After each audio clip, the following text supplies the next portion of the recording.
Her akşam oklasam çıkmayda dişimden. Bakana gözleme düşündüm. Yürüp geldi ama ayrılık bize bulma. Anam sen yerini dünyada hiç saklama. Yürüp sensiz olmak, ayrılık bize bulmak. Ananay sen yerini dünyada hiç saklama. Barca yaşam seni, uzaklaşma beni. Süreceksin bu ömrümü, bile gönlümün. Seni kovurşamyalı, söyayda sığışmalı. İnsan kudeme çenli, bile bağıtlı yaşalı.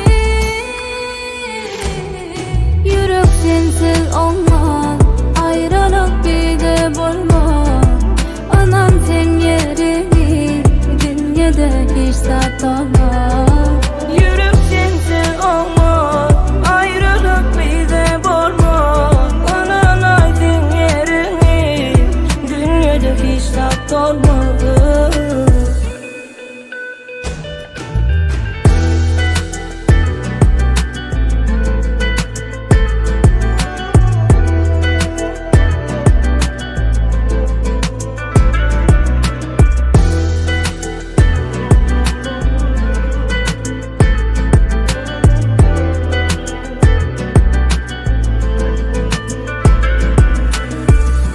Her akşam uklasam çıkmayda düşümden. Bakana gözleme söğüşümden. Yürüp sensiz olma, ayrılık bize bulma. Anam sen yerini dünyada hiç saklama. Yürüp sensiz olmak, ayrılık bize bulmak.